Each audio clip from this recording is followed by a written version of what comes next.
Good morning. All right, let's try that again. It's not freezing. The sun is shining. Good morning. Good morning. Better. Welcome to Unity Church of the Hills, and we're going to get our fun, festive Sunday started. 1, 2, 3, 4.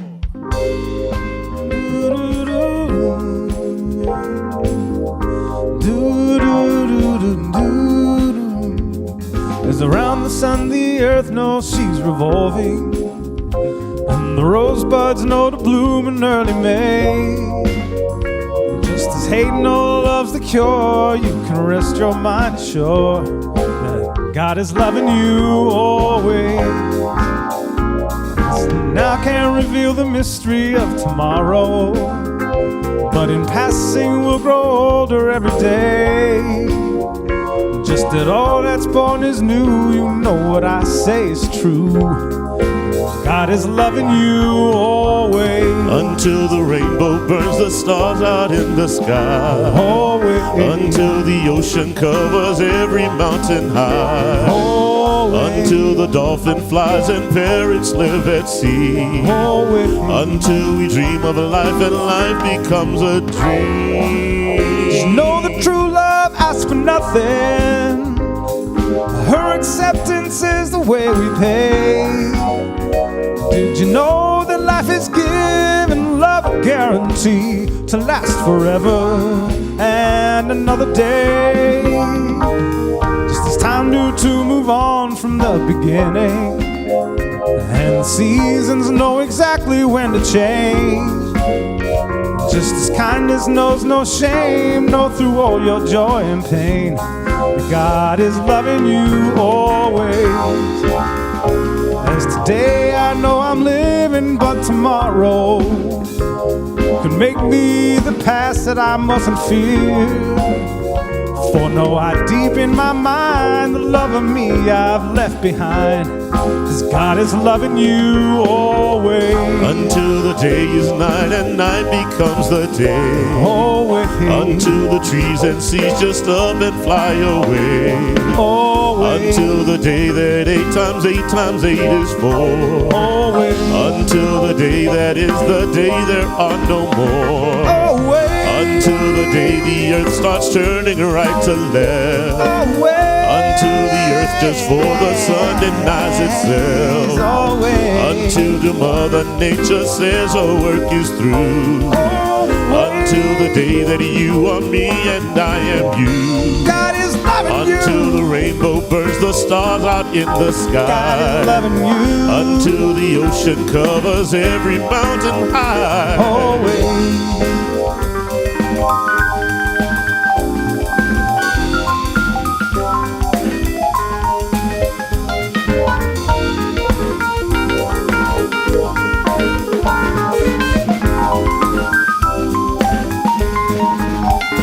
We all know sometimes life, hates and troubles can make you wish you were born in another time and place.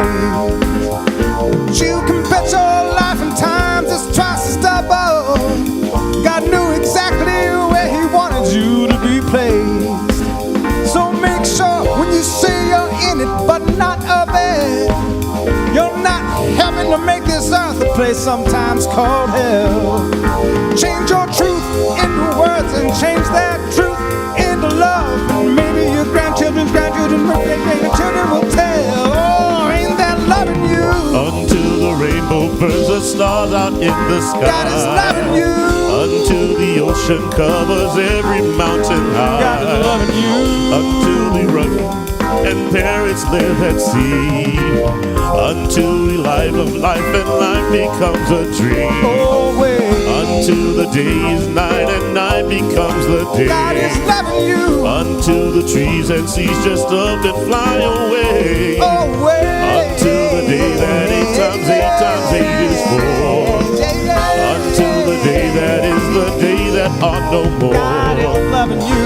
Until the earth starts turning right to left. God is loving you. Until the earth just for the sun denies itself. Always. Until the Mother Nature says her work is through. Always. Until the day that you are me and I am you. Always.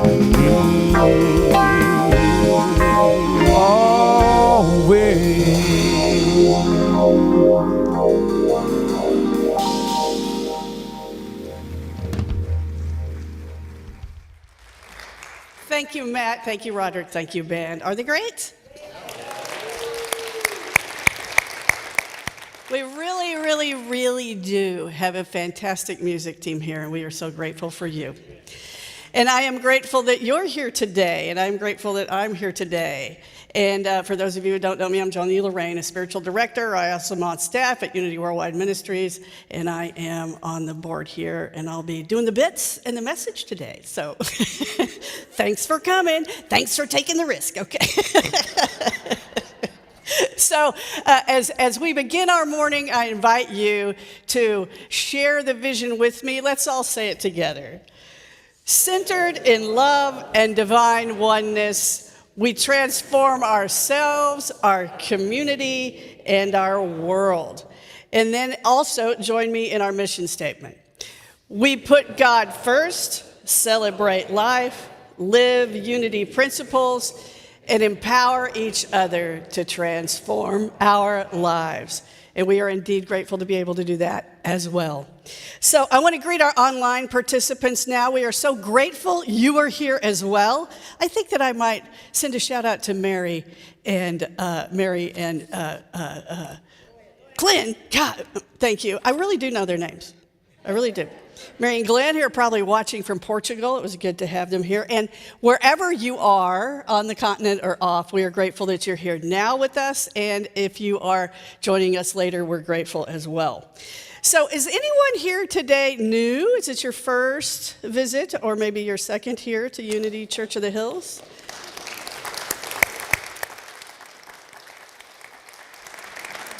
Welcome, pressure. No. We're actually quite grateful you're here too. The word for the day is grateful, I think. We just want to acknowledge you. There's a connection card in the pew, and if you want to fill that out and provide it to us, that would be a great way for us to keep connected. Anybody here for a second time or back after quite some? Welcome again. Welcome to you too.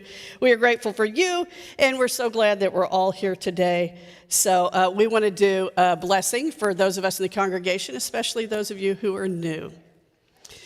We love you, we bless you, we welcome you, and we behold the Christ you are.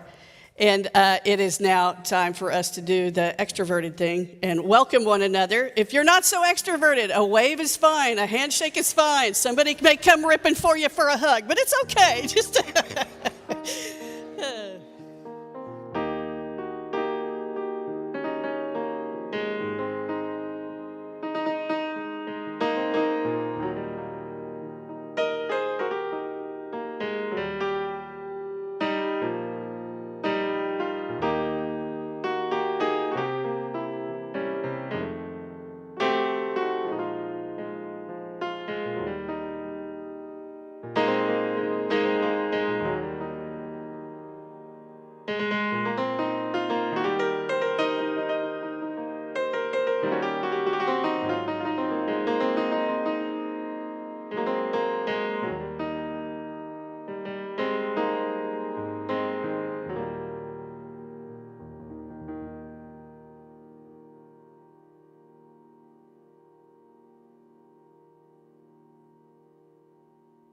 Community, as we stand and sing our opening congregation song.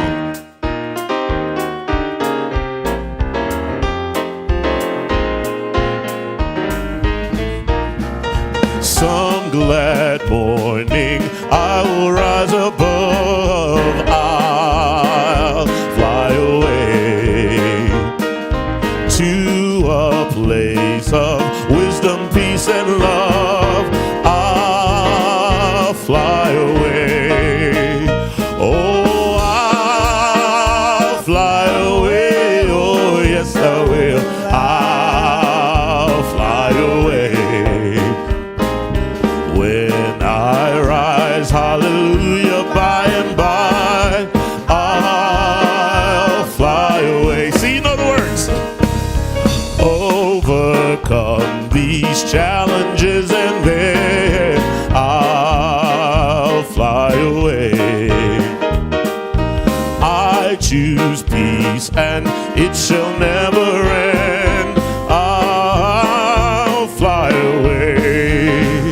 Oh, I'll fly away. Oh, yes, I will. I'll fly away. When I rise, hallelujah, by and by, I'll fly away. If fear and pain are standing by my side, I'll fly away. Back to my heart where faith and love abide, I'll fly away. Oh, I'll fly away. Oh, glory, I'll fly away. When I rise, hallelujah, by and by, I'll fly away. See, you can take an old song, add a few new lyrics, and it works.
Sweet, sweet Spirit, thank you for that sound, that vibration of Spirit, that ability to be aware of the oneness of the sound of God, the oneness of the vibrations of Spirit. The gratitude that comes with knowing that we're all connected, that we're all love, that we're all Spirit. Thank you for all the blessings that come our way. The blessing of healing, the blessing of abundance, the blessing of love, the blessing of connection, the blessing of life. We treasure and embrace and are so blessed by all of those gifts that come out of our turning our conscious awareness to our oneness.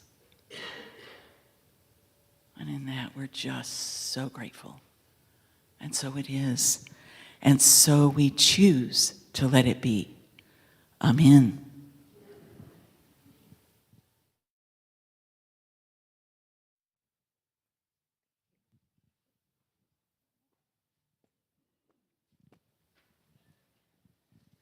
Good morning. Fancy seeing you all. I'm Sandra Vela. I'm a licensed Unity teacher, and I'm really a product of what this community can produce. And the sense that I came here in 2013, and I had only been in a Unity church in Brownsville once. And I caught a fire. And the fire was a thought, a new idea. And in Unity, foundational unity is really it goes way back to Papa Charles Fillmore. And some of us who've been in Unity for a while, know a little bit more about that. But some of us that are new, they're coming in maybe through other avenues, may not realize that there is a foundation. We have a grandfather, a great-grandfather for some of us, who had a lot of thinking, a lot of thought. And he wrote a book. One of the books, he wrote, he didn't actually read any books or write any books. He spoke. And I just say he channeled spirit. And he channeled new ideas. And then they captured them and wrote them down and finally, made them into books and started selling them when we have books to read. So a lot of times when people read Charles, they don't understand him. I know I didn't. Right over my head. But as you continue to dive into what he was trying to point to and create, you begin to catch that seed in you, and you start to have that develop through you, which is what we do with spiritual enrichment. And that is how I became a licensed Unity teacher. I just kept taking the classes. I just kept coming back for more and more and more. And one of the books that looking back after going through taking many classes, and you take 5 actual classes in metaphysics to be a licensed Unity teacher. And then you have a whole bunch of classes applying metaphysics to Bible interpretation, which is a whole other, deal. And I went back and I saw this one book that I could not believe that was written back in the 30s by Charles Fillmore. It was called The Atom-Smashing Power of Mind. And I went back, and then what I was reading is I was reading where he was capturing these concepts for the very first time and codifying them and sharing them. And it was amazing and astounding to me that this was coming through back in the 1930s. And he was captivated by the technology of the time, which was atomic energy. And he saw it as a potential for incredible good for humanity. And we all know how that went. And the reason is it has to do with consciousness. Our consciousness has to catch up with our technology. And that's what Unity is all about. It's trying to help us grab that and expand from that. So he's the Unity moment for me, and introducing also a class that I'll be talking a little bit more about later that I'm going to be offering, which we kind of tie all of this in together, which is consciousness, metaphysics, and these beautiful principles that we recite every Sunday and we say we believe. So we get to really kind of take a little deep dive, and I'm looking forward to that opportunity to doing that with you. So thank you for this opportunity, for sharing the Unity moment.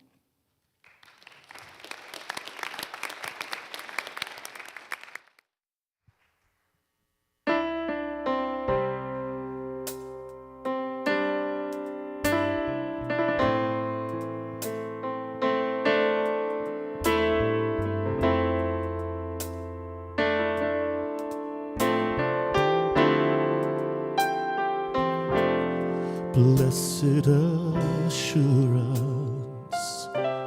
Spirit is mine. God's been my fourth man in the higher, time after time. Born of God's Spirit and washed in His love. And what has been done for me to free me is more than enough. So I trust in God, sweet Spirit, the one who will never fail. God will never fail. I trust in God, sweet Spirit, the one who will never fail. God will never fail.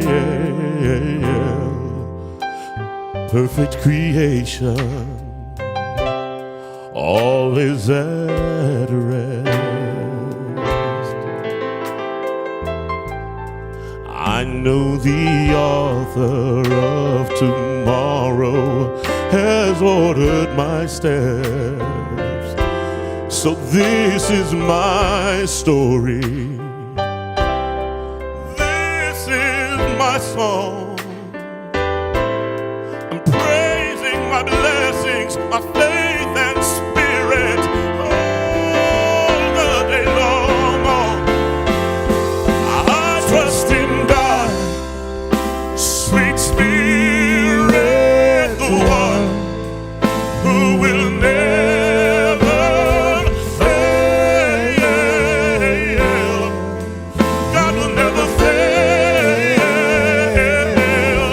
I trust in God, sweet Spirit, the one who will never fail. God will never fail. Oh, God doesn't fail. See, we live in the joy of the Spirit. Yes, we walk in the light of God's love. Oh, yes.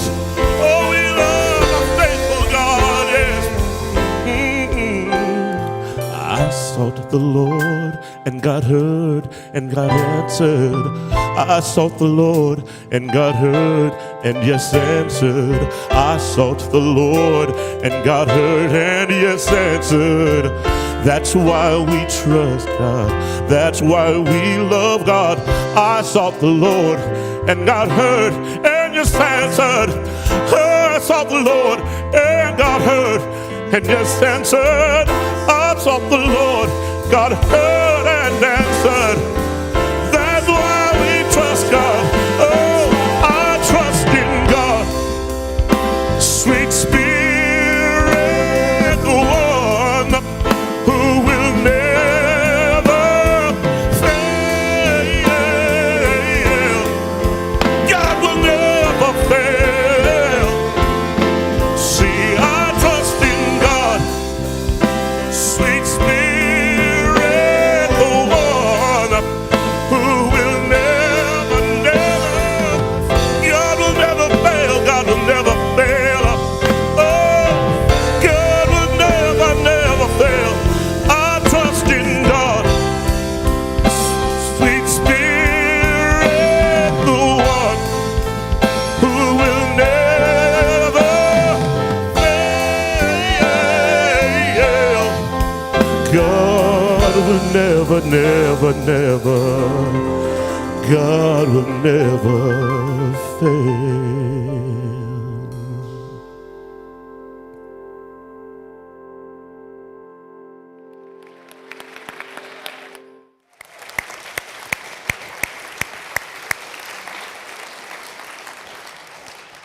What a gift. Thank you. Thank you, Roderick. Thank you, band. And God will never fail, right? In keeping with God never failing, I would I'm inviting you at this moment to I would like us to sit for a little bit in some silence. and send this awareness of God's never-ending love to those in Tibet who experienced an earthquake this week, and to those who are in Southern California struggling with the fires. So if you will take a moment alongside me in the silence to send them love.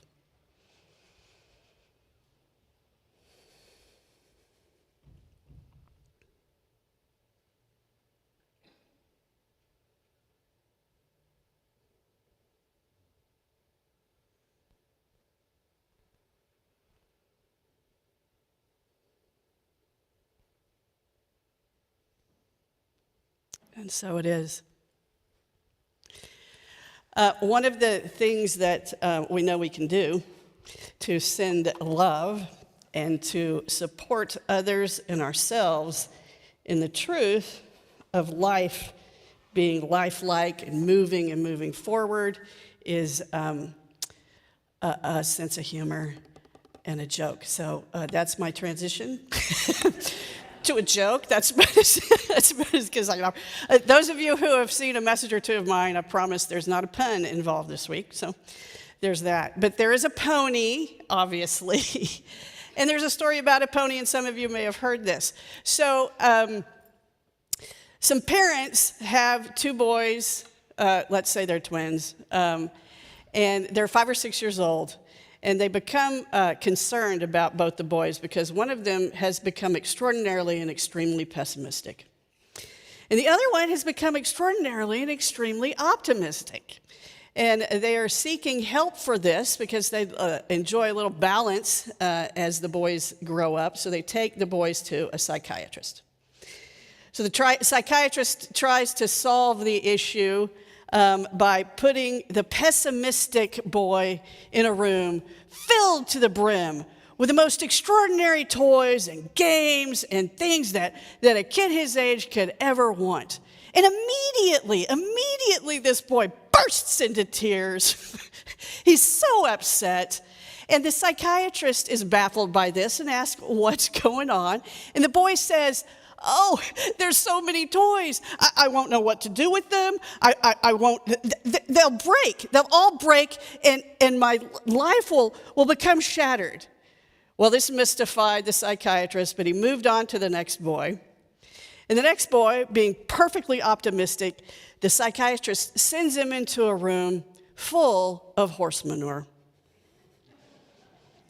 Absolutely full of horse manure. You guys, I'm going to stop the joke right here. I don't use AI for my messages, but look how nicely AI gave us a little boy. Look how well AI did there. Okay, so he goes into the room and looks around gleefully at this huge pile of manure, immediately climbs to the top of it, and begins to vociferously sift through it. Now, this baffled the psychiatrist even more than the sad boy, and he said, "What in the world are you doing?" And the young man said, "Well, with this much manure around, there's got to be a pony in here somewhere."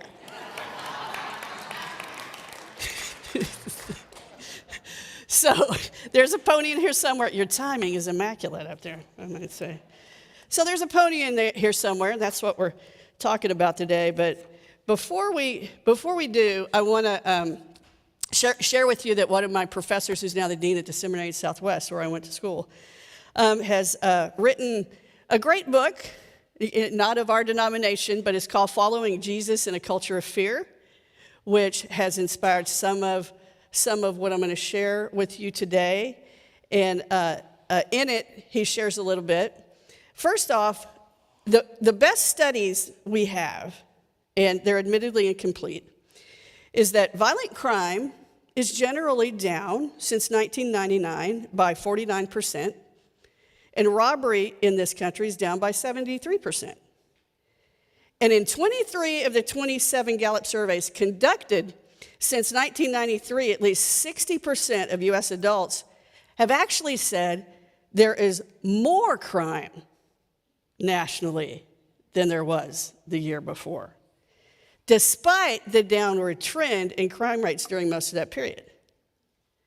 So these guys also say that, of course, their perceptions of crime at the national level are common, fewer Americans believe crime is up in their own communities.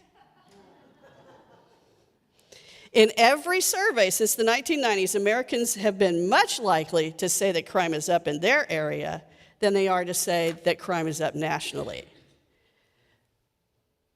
Is it possible that we have created a perception that the country isn't safe? Could it be?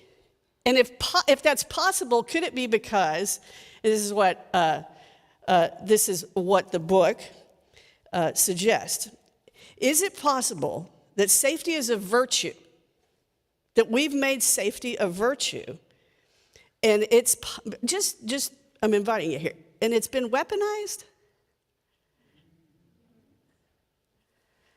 So he says, primary or highest goods serve the function for organizing our moral lives around the thing that is most important to us.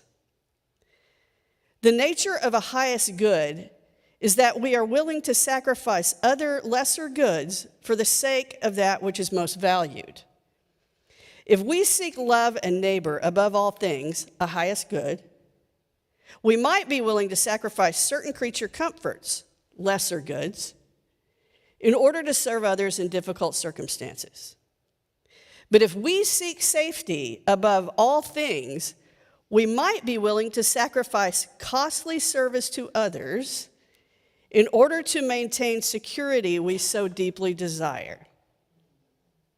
And if safety is our highest good, here we go, then God cannot be. If safety is our highest good, then God cannot be. So, security and safety, absolutely nothing wrong with that. It's one of the 4 emotional addictions, according to the Center of Heart and Mind Coherence, and one of our former members, Lillian Desjardins, and her book, The Imprint Journey. So there are four emotional addictions that all of us, in one way or another, we have an addiction to. So one of them is safety or security. We also have sensation. We have control or power. Anybody? I know, not you, but do you know someone? Certainly. And of course, suffering. No one's mother is addicted to suffering, right? Now, this fear informs our need to be safe, and it pits us against one another. It pits us against one another. Politicians, marketing professionals, journalists, they know. We know they know that fear gets our attention, whether it's a fear of missing out or our health or even our perceptions of people who aren't like us, that it creates polarization. And we get into this dichotomous thinking. It's been that last year we had elections. This year, things are prime for dichotomous thinking. Even people who I know better are into this dichotomous thinking when we come into these are times when we have to be really awake to this black and white thinking that many of us might want to fall into. So it creates fear. Fear creates we manufacture that. We're manufacturing this. Is it real? That's the question. We'll get to how to work on that a little bit later. But the thing is, safety also produces appropriate guardrails. We all know this. Every animal, including us humans, we care for our young to ensure that they're safe. And we train our brain in safety. Don't touch the stove. Stop at the red light. There are things that are just second nature to us that are important for our own safety. It gives us culture. We grow old. This is incredibly important. It's also important that we can trust people to keep us safe in terms of our food and water to be clean, for instance, and safety regulations, of course, that keep us safe, well, healthy. But whether it's in the news or personal situations in life, we here in Unity want to see where the pony is. Where is the pony in all of this? It would be fair to say that things that have been going on for the last 6 months, and certainly the last week, have been important, at least out there. Fires, earthquakes, all of these things. That we begin to really ground ourselves and actually come to church to find the pony. These are our principles, right? Eric Butterworth tells us the important key to effective living then is not trying to find the way to set things right and to straighten people out and to get the world to stop acting like it does. Not to set things right, but to see them rightly. Right seeing is the fundamental essence of truth. Metaphysics is a technique in right seeing, helping you to see things from a particular perspective. As Emerson would say, from the highest possible point of view. Now, some people take issue with this because they think that means sitting under a Bodhi tree. I don't think that's what Butterworth actually meant. But I would say in my own experience that my commitment to seeing change or enacting change in my own life never occurs with success without first seeing it rightly. So this is foundational to the opportunity to change things in our own lives and in the world as we see it. So what we're thinking really does matter. And how we see is important, especially now in this season of uncertainty that we're moving through, right? So not too long ago, I considered the intersectionality of my avocation, if you will, or second vocation, or whatever, as a people photographer, and how that has to do with how we see things.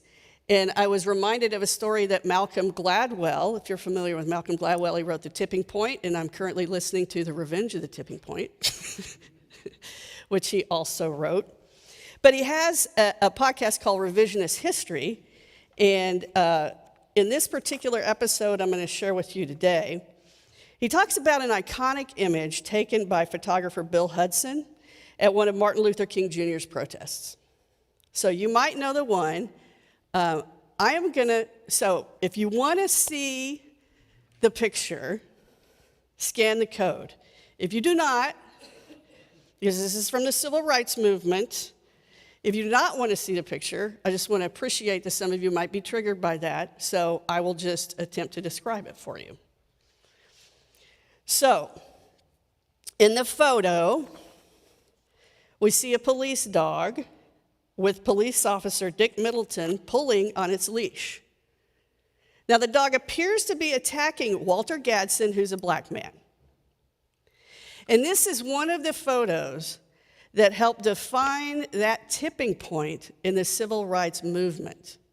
But in Gladwell's podcast, we learned something new regarding the context of this image and a subsequent statue that actually was erected in honor of this particular moment in time of the civil rights movement. But I want to tell you that in photography, we frame things there are things that we leave out, there are things that we leave in, there are things we literally and figuratively focus on, and things we literally and figuratively don't focus on, in order to get you, the viewer, to see what we want you to see. So I just want to preface the rest of this with this image and the images that this photographer took made a movement happen. They supported a movement with intention and power because we made it mean something. We made it mean something. A photograph, if you don't know, an original photograph, not the kind we do today. I don't know how today's images work. I don't know how those work. But back when we used film, it's just pixels. Tiny, tiny, tiny little dots that are put in an order in which the brain recognizes them. Everything else is what we make them mean. Every single thing. So, if we think about this picture, I want to share with you what actually happened. So, Gadsden, the man who was attacked by the dog in the photo, was strolling through the area just to see what was going on. This photo was not taken at the civil rights movement that was going on, that Martin Luther King was doing. It was down the road. And when his parents heard that this young man was not in school, they gave him a little talking to. He just wanted to check out what was going on. He was not a protester. He was a 16, 17-year-old boy who was just walking around trying to check things out. And if you look at the picture, you'll see that Gadsden accidentally came upon the officer Dick Middleton as he was headed somewhere else. In this photo, you will notice that this police officer is actually pulling the dog back and trying to keep the dog off of the young black man. So the young man was startled as well. And onlookers some of the onlookers are just turning around and they keep moving and doing what they're doing. Others are startled by it as well. Nonetheless, the protest is outside of the frame. The context is outside of the frame. And Hudson's photo indeed did, the photographer, this depicted that scene. One of them that changed the world, and that higher frequency made a huge difference. We let go of the fears we had about black Americans. We envisioned what the right thing was to do, right? And then things changed. The picture didn't do it. How we saw the picture did that. So is it not another opportunity right now to consider the experience of that oneness, to begin to see and look and consider what might be going on rather than just a picture, just a bunch of pixels of what's happening? We could bring that light into the world and contribute to the transformation that's possible. So, how do we do it? I don't have an acronym. I don't have an acronym, but I would suggest some of these things. So first, when you are in the middle of an experience of feeling fear, particularly when you're being with another person, could you stop long enough and ask yourself, is my fear of the other or this situation real? Is it real? And is my safety actually threatened? The world is a better place when we examine our stuff, which you may have to do in order to affirm that what you're feeling of this fear is not real. But I can tell you, prayer and meditation and practicing our principles in every word and action is just one of the ways we can do that.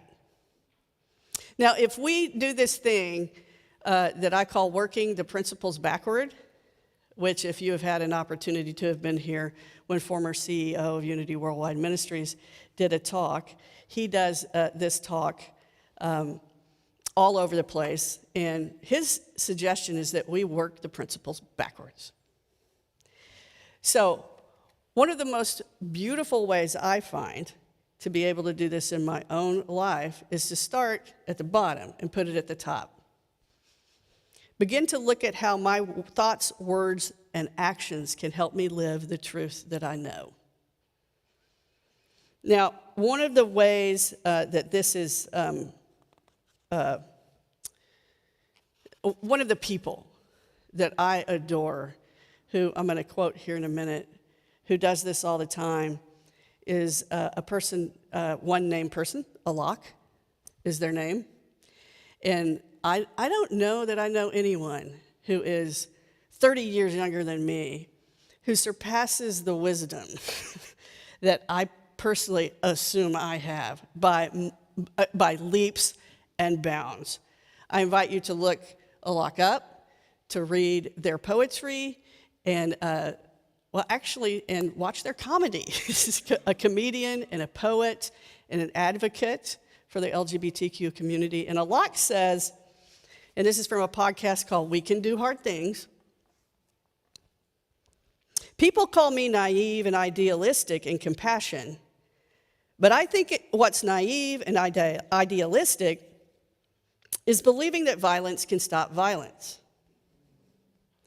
I think what's naive and idealistic is believing that if we respond with the same frequency as those aggressing us, then we'll somehow transform or interrupt a circuitry of violence.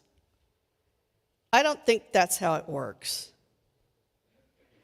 I notice that when I make the choice, which is a daily choice, to respond from compassion, to operate from a higher frequency, to see and insist on the humanity and the complexity of the people who are in pain and weaponizing that pain against me, I notice something shifts materially.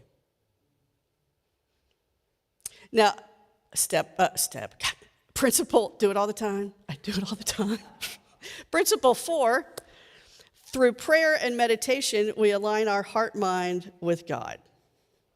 So the easiest way to do this is through denials and affirmations. So the invitation I have for you here is to join me in 3 affirmations that I provided so that you might come into an ease instead of living in a sense of fear. So the first, I trust the process of life to take me to my higher good. I am safe. All is well. Will you join me? I trust the process of life to take me to my higher good. I am safe. All is well. Number 2, I am ably supported by the universe. Together? I am ably supported by the universe. And number 3, life will always provide for me. It is safe here. All is well. Life will always provide for me. It is safe here. All is well. Just take a moment and sit in that.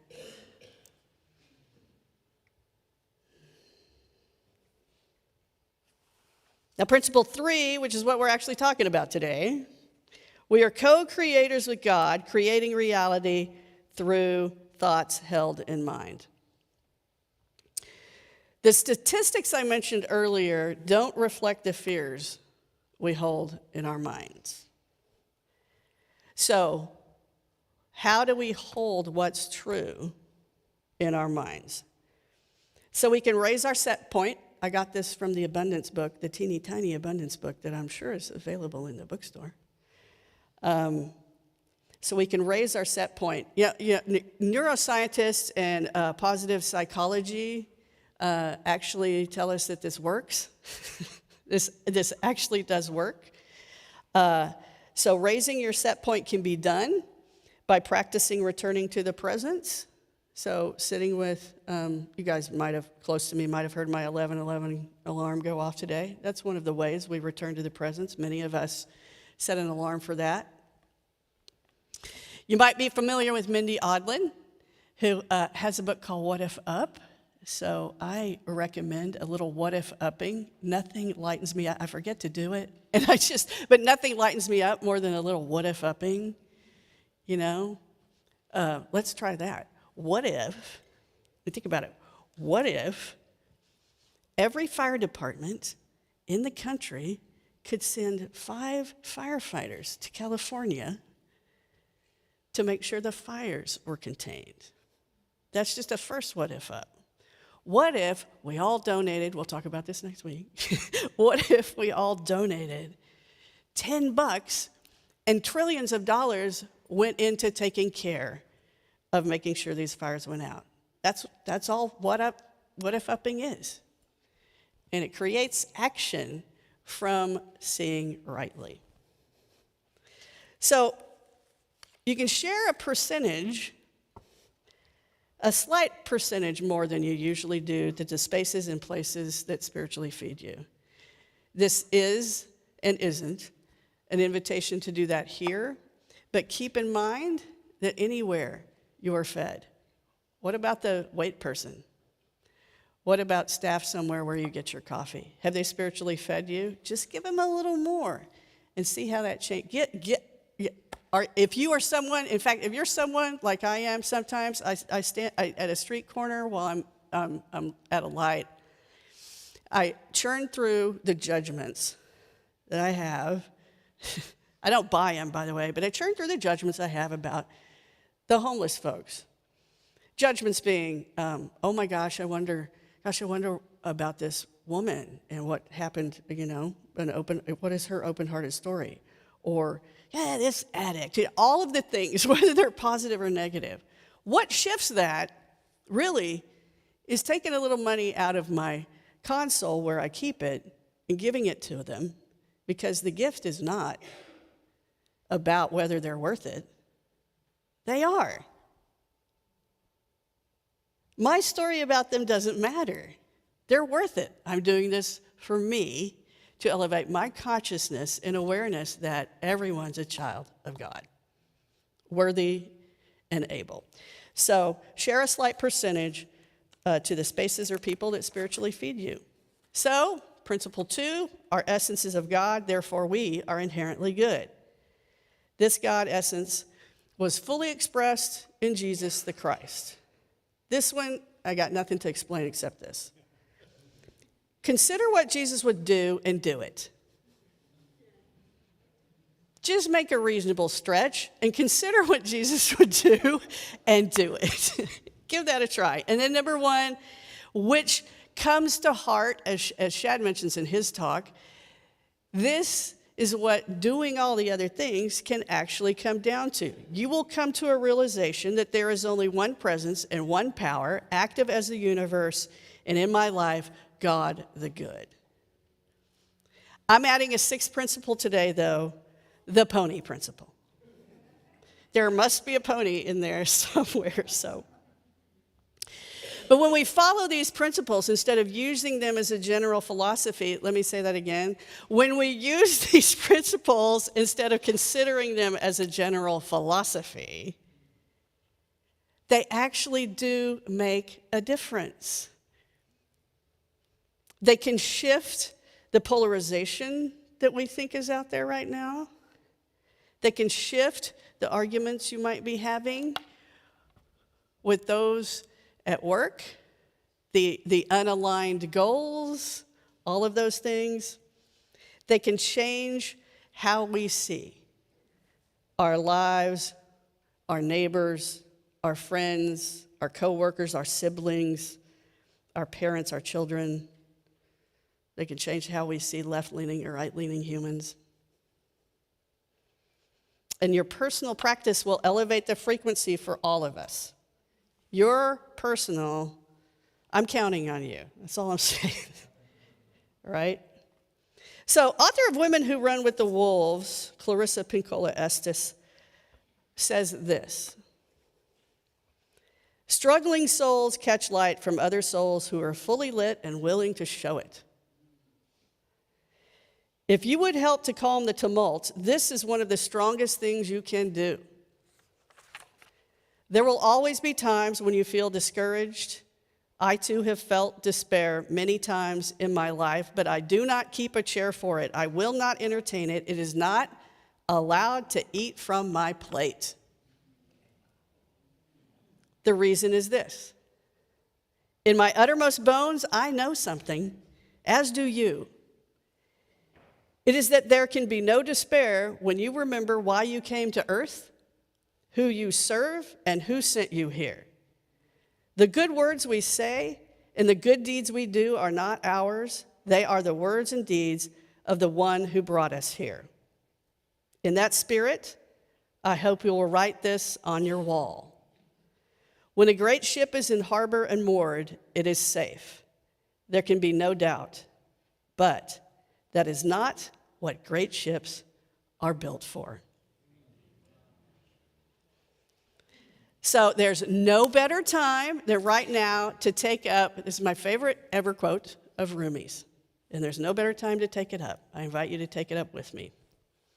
Your task is not to seek for love, but to merely seek and find all the barriers within yourself you have built against it. And as I said before, I'm counting on you. Thank you.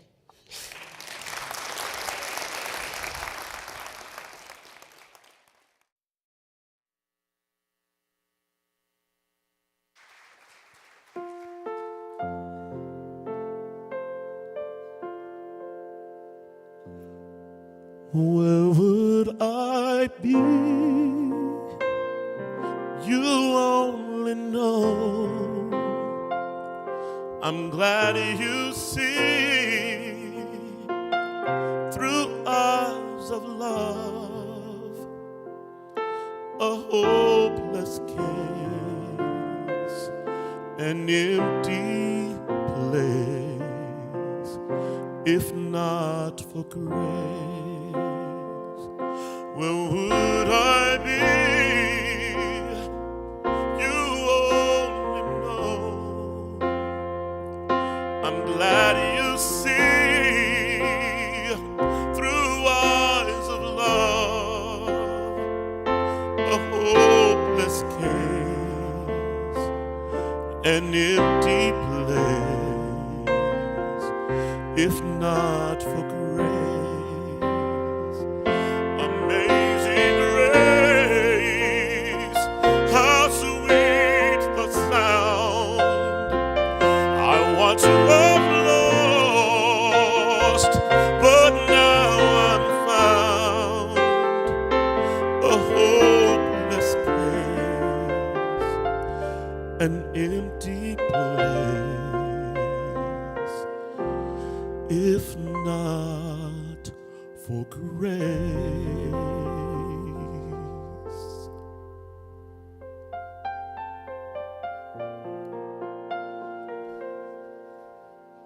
I invite you into a few minutes of meditation time. If you're comfortable, close your eyes. If they're not already closed, or lower your gaze. Just sit for a moment in the experience of peace.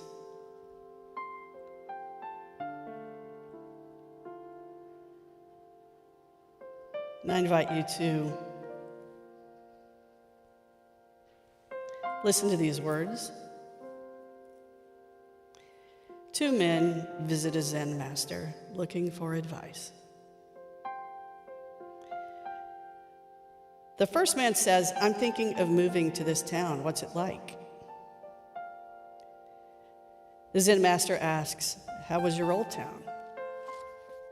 "It was terrible. Everyone was mean. I hated it."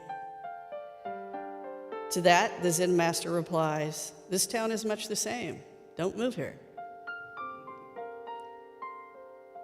After the first man leaves, the second man enters and says, "I'm thinking of moving to this town. How is it?" Again, the Zen master asks, "What was your old town like?" "Oh, it was wonderful. Everyone was friendly, just looking for a change." The Zen master replies, "This town is very much the same. I think you will like it here."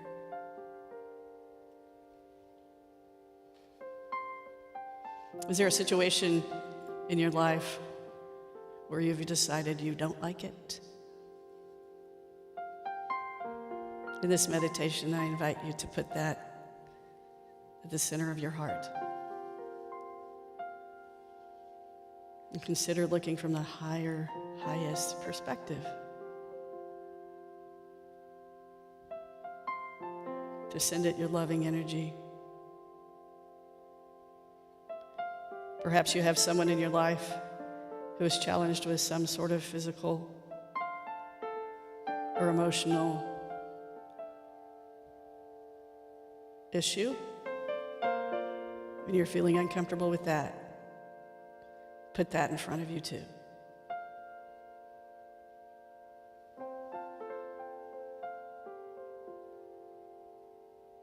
Just sit in the love. Did I know that the Christ within you provides. Holding from the highest perspective, the highest and best that is available and possible to bestow and bless this situation with.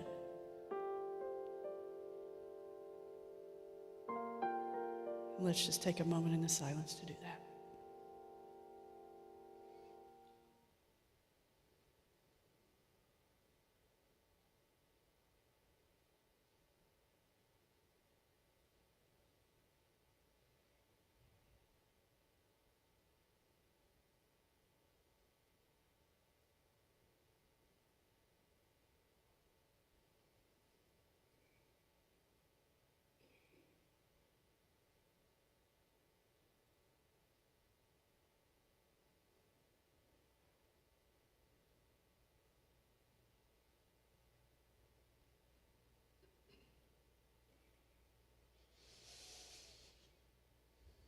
I invite you to embrace that situation, that experience. You might literally want to embrace yourself about it, to embrace and enfold, to hold that in the finest light and love.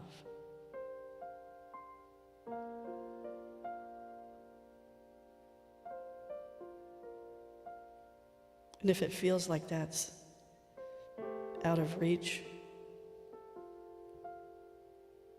we will do it for you. The person next to you on either side, we will hold that for you.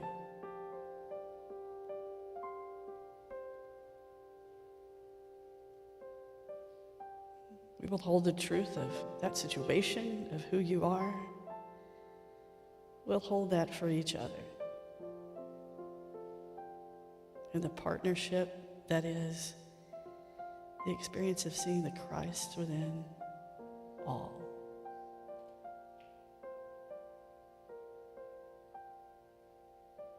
And we let it be that way. So when you're ready, move around a little bit. Bring yourself back to the present moment.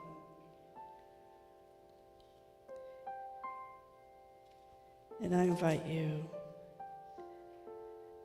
to look around at the folks you just blessed.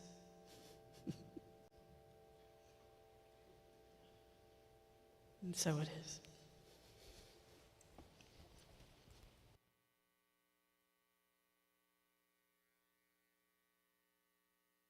This is the time for us to support our spiritual community and experience the true power of giving and receiving through our offering. Will the ushers please step forward? There are many ways for you to give, and they are all showing on your screen. However, no matter how you give, we are grateful for your generosity and know that it will return to you tenfold. Online participants, you can find the link to give in the service description or click the Give Online button on the UCOH website. For those here in the room, you will find laminated cards with QR codes for PushPay, PayPal, and Venmo on the pew backs. There are smaller cards that you can hold to represent your gift while we speak our offering affirmation together. Please join me. Divine love, through me, blesses and multiplies all that I am, all that I have, all that I circulate, and I am grateful. Thank you.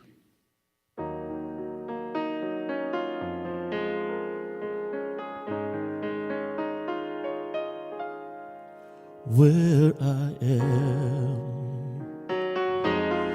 God is. Where I stand, God is standing strong. Where I breathe, God is breathing life in and out and through me, as me, where I sing, God is, where I dance, joy lifts my feet, where I live, beauty's flowing freely, in and out and through me, as me. And where there is doubt, God is the faith in me. Where I cry, God is the comfort there. Where I seek, God is the answer. Here and now, forever and ever and ever.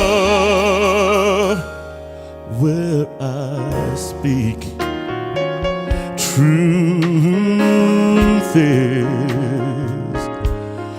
Where I work, love is my career.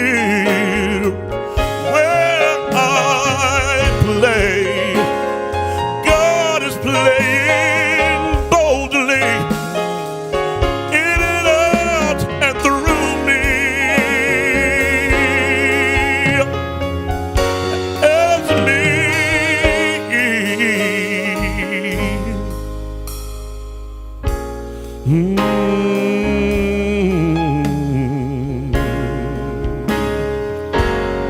La da da da da da da da.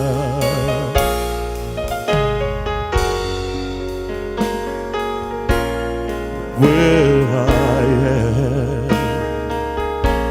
where I stand, where I play, where I work and breathe and move and be, where I sing, where I dance my dance, wherever I go, where I pray and take and give and live.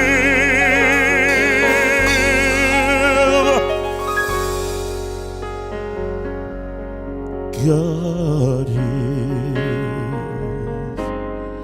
life is, joy is. Oh, God is.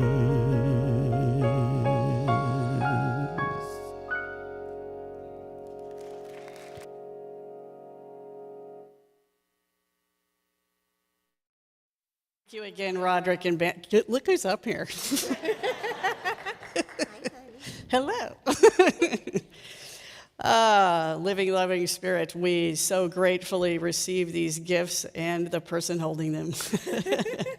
We are grateful for each hand and each heart that gives to us so freely, and we are grateful for the hands and the hearts that receive it. We see it going out to do great good as we lovingly release it into the world. Thank you, God. Amen.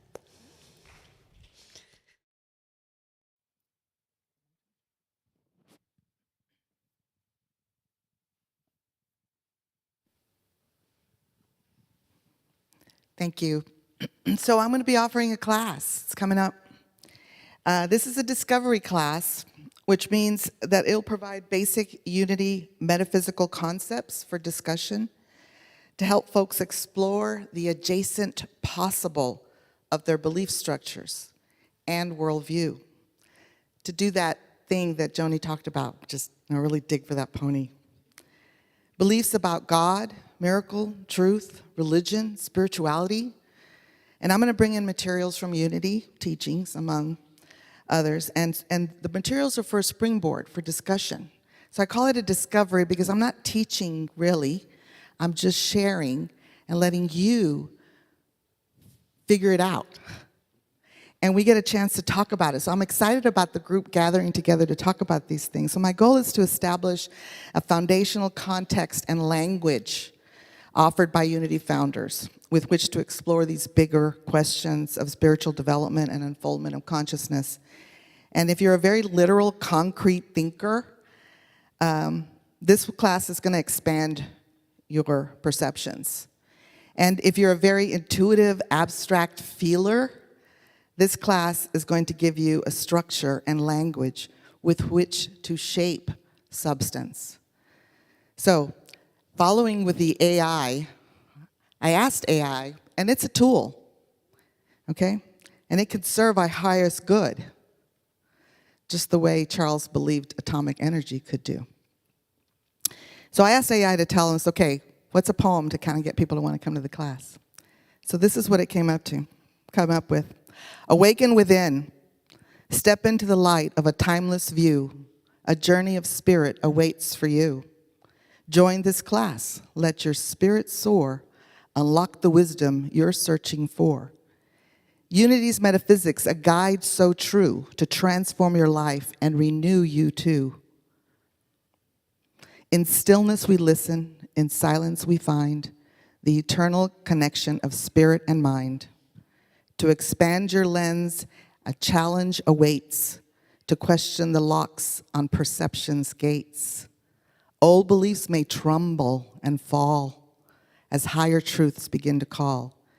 It's not always easy to shift your view, to see the world as whole and true.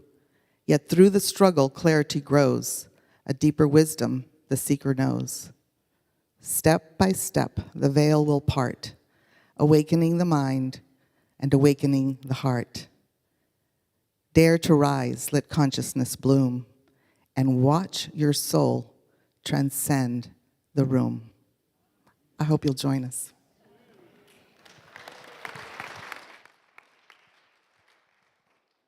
Thanks, Sandra.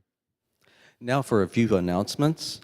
Friends in Unity are meeting for lunch at Frida's Seafood Grill at 12:30 today, and you are invited. Check the poster in the lobby for details. Join Dr. Dan Stasek for his Learn to Meditate class Tuesday evening at 7 in room 131. Bring a friend and wear something comfy. We are looking for new audiovisual team members to help make our services and events run smoothly and create amazing experiences for our audience. Training is provided. Check the website for details.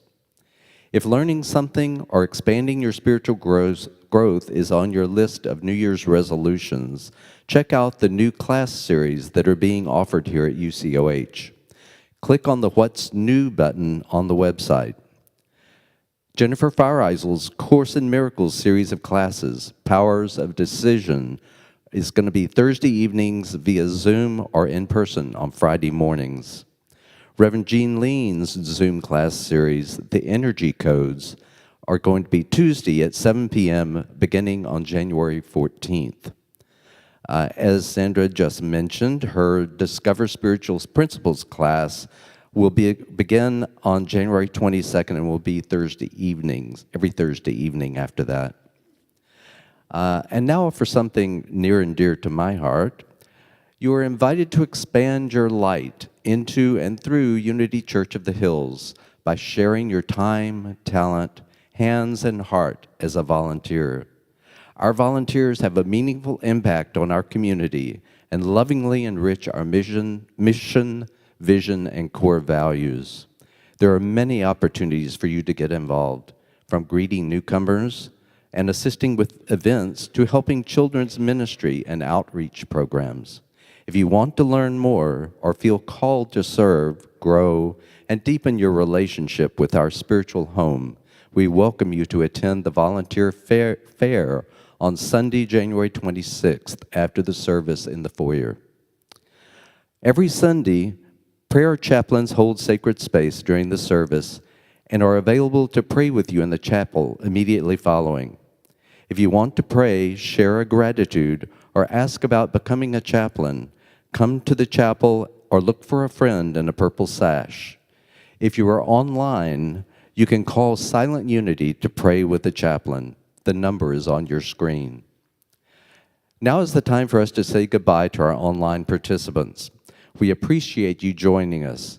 Please don't forget to share, like, and subscribe. And have a wonderful afternoon.